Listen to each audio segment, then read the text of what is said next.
Ladies and gentlemen, everything is fair in love, war, and Indian politics. Sam, dam, dand, bhed, as they say. There are no permanent friends or enemies. And no one embodies this spirit more than Nitish Kumar. His U-turns are as legendary as his nickname, Paltura. And therefore, in hindsight, Nitish Kumar ditching the Mahagathbandhan again and joining the NDA again is actually totally predictable behavior, but only in hindsight.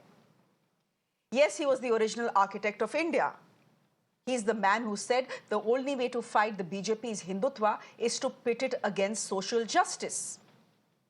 In June last year, he hosted the first meeting of the anti-BJP alliance in Patna. He had hoped to be their prime ministerial candidate. 8 months down the line, he has calmly walked over to the enemy camp. Why he did it is fairly clear. I'll speak about that in just a bit. But for the opposition, the timing really sucks. First, Mamata Banerjee said she will fight the election alone in Bengal since the Congress simply didn't move on seat sharing. Then Bhagwant Mann in Punjab said he will not do any business with the Congress. And now as Rahul's Yatra entered Bihar with his I.N.D.I.A Yatra, Nitish is saying bye-bye.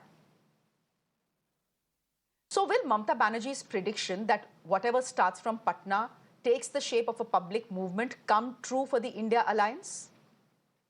Will we see more allies walk out of the India gate?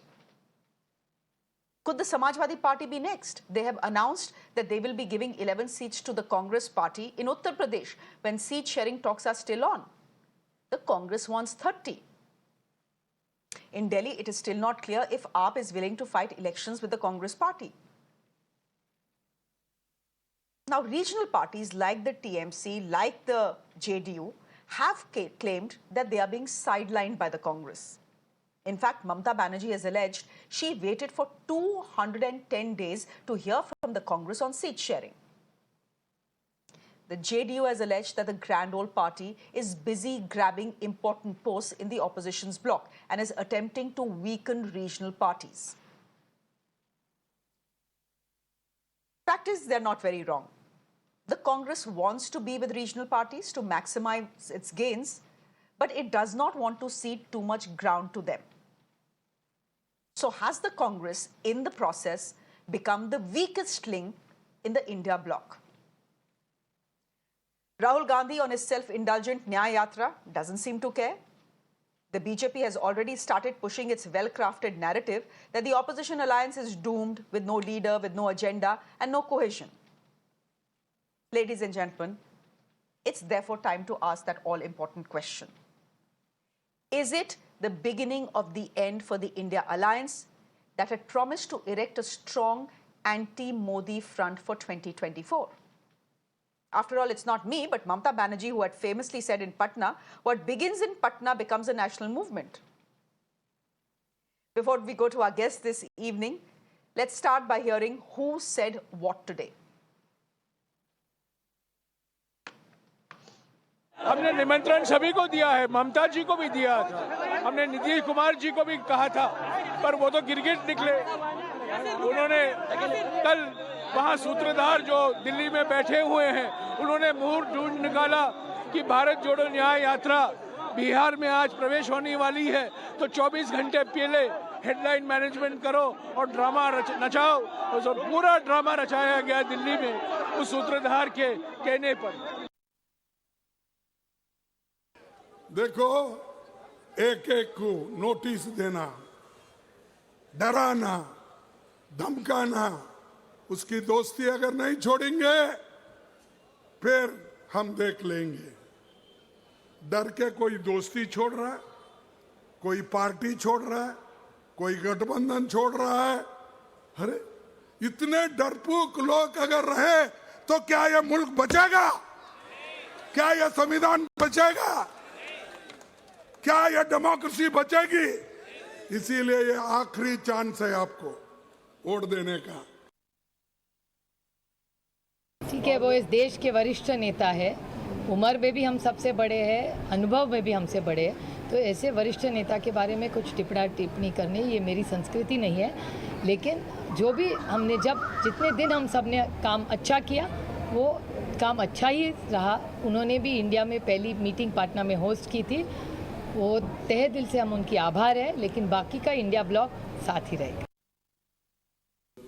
आप ऐसा दोस्त कैसे खो सकते हैं जो आपका कभी दोस्त ही नहीं था? तो भरोसे का अगर पूरे देश में हत्या हुई है ना कहीं नीतीश कुमार जी जब आईने के सामने कंघी करने के लिए वगैरह जाएंगे, उन्हें कष्ट होगा। मैं जानता हूं ना, उन्हें कष्ट होगा। कैसे विरुद्धों के बीच सामंजस्य बिठाने के लिए फिर वहां उनके अगल बगल देखिए, जो भी देखिए, मेरा उससे मतलब नहीं।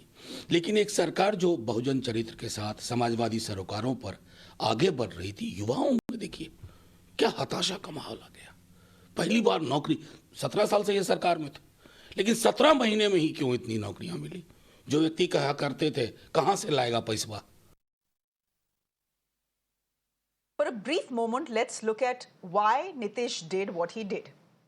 Reports say he had made up his mind at the last India meeting where a coordinator was to be chosen. Rahul Gandhi said Mamata should be consulted. Nitish was furious, even though he was elected convener, a post he rejected. That, it seems, set the ground for Mr. Kumar to switch sides a fifth time in 10 years and live up to his reputation of Paltu Kumar. The man you just saw on my screens, Pavan Varma, let's just quickly get him back, is someone who knows Nitish Kumar very well. He was an ex-advisor to the Bihar Chief Minister. He was also the spokesperson of the JDU till he was expelled some 3 years ago. He's joining me on the broadcast for us to try and understand why Nitish did what he did and why he does what he does. Mr. Varma, can I start by asking you whether you were at all surprised to see Nitish Kumar switch sides once again, all of a sudden? Well, frankly, I was not surprised, because for some time now, the trajectory of Mr. Nitish Kumar's politics has been more predictable on the number of sides he changes than on any consistency with regard to ideology or political loyalties. So it did not surprise me. And it will not surprise me, let me add, if some months down the line after the Lok Sabha elections, he shifts sides again and joins the RJD. Remember, this is the man who said that मर जाएंगे पर BJP में वापस नहीं जाएंगे.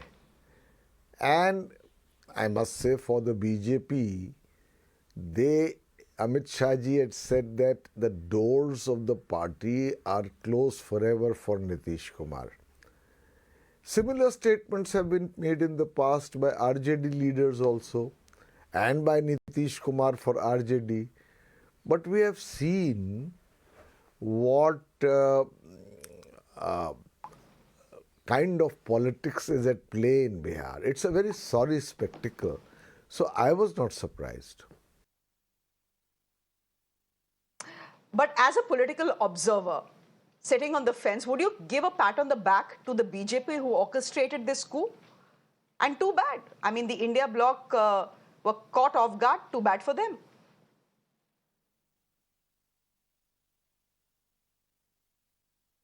No, the India bloc was a non-starter to begin with.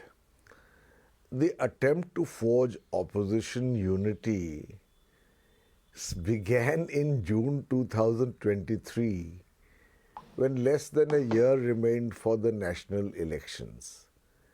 They met in Patna. If they were serious, they would within a week have set up a secretariat, come out with a common minimum program, and made a core group to discuss preliminary seat sharing. None of that was done. After that, they had a meeting some weeks later in Bengaluru, 5 weeks later in Mumbai, one meeting deferred in Bhopal. Nothing has happened which gives to this grouping, apart from a statement of intent, anything concrete that can convert it into a coherent electoral bloc. So it was a non-starter. Particularly I say this because the principal fulcrum of such an opposition has to be the largest party, the Congress. And the Congress party fails to reinvent itself. So in about 250 seats where it's in direct conflict with the BJP strike rate against it is as high as 96%. And the Congress has done nothing to change, invent, reinvent or restructure itself. So where is this opposition alliance going to lead to? So the India alliance was dead anyway. What the BJP has achieved, if you call it achievement, is to ensure that alliance already dead otherwise has also broken in Bihar. Mr. Varma, as someone who's worked very closely with Nitish Kumar as his advisor, as the spokesperson of the JDU at one point of time, can I ask you what Nitish Kumar was thinking? Is he completely not bothered about his image, about what people say about him, not just in political circles, but viewers who are probably watching the news and wondering why he manages to change sides so often? No, frankly, I have known Mr. Nitish Kumar, it's true, very closely. And when I resigned from the Foreign Service and I was then ambassador in Bhutan to join him, it was a different Nitish Kumar. It was the Nitish Kumar who had brought about very significant changes in Bihar after the lawlessness of RJD rule for 15 years. It was a Nitish Kumar of personal rectitude. It was a Nitish Kumar of administrative acumen. And it was a Nitish Kumar whose ideology was, for whom ideology was paramount. That is perhaps why he decided in 2013 not to support a BJP which in his view was far too communally volatile. And we at that time, since he was our leader, and by the way, let me add, he was very kind to me, gave me a lot of respect. He appointed me advisor with cabinet rank. He sent me to the Raj Sabha. But that was a different Nitish Kumar. I was expelled from the party along with Prashant Kishore on the same day by the same letter because of our principled opposition to some matters, including not just the CAA, but the CAA hyphenated with the NRC. It was a stand on principle and we were expelled. Even after that, I have remained friends with him and I have rarely speak about him publicly in an uncharitable manner because he was my mentor and guide and leader. But that Nitish Kumar and this Nitish Kumar are totally different beings. And this Nitish Kumar now, I'm afraid, has just become a transactional instrument for either the BJP or the RJD with only one goal left as far as he is concerned, which is to keep the chair of the chief minister. So it's a very, very different Nitish Kumar. And therefore, in your view, has he finally given up his dream of becoming the Prime Minister of this country? Because that was the dream when he was, going from state to cobble up the India alliance. I think he was delusional if he actually thought that. The JDU Shreya has become the rump of the three major political parties in Bihar. It has seen a steady erosion and a steady decline in the credibility of Mr. Nitish Kumar and his reputation, even as an administrator in Bihar. So once you've lost that in your own home state, to dream of becoming the Prime Minister of the country was, whether it was 6 months ago or a year ago, for some time that was just not viable, or as I said, it was delusional. So I don't think he nurtures those ambitions anymore. You can never say, maybe he does. But that chance was there, it remained for some time and is long over. Right now he is playing the last chapter of his political career. Okay, and therefore the question, and this is a larger one, is this the beginning of the end for the India bloc? I ask this question not just in the context of Nitish Kumar exiting, but what is happening with Mamata Banerjee and Bhagwant Mann as well. No, the India bloc did not take off, will not take off, and what will happen is that within it, strong regional leaders will fight for their turf and bastion in their own states. So this pan-India alliance, which was being conjured, will never happen now, not only because of the lack of any kind of serious follow-up to the original idea, but because there is no time left. And the weakest link is the Congress party itself. Therefore, this bloc is over. Now we have to see what happens in Bihar next, which will remain, so long as Mr. Chief Nitish Kumar is the Chief Minister, always a big question mark.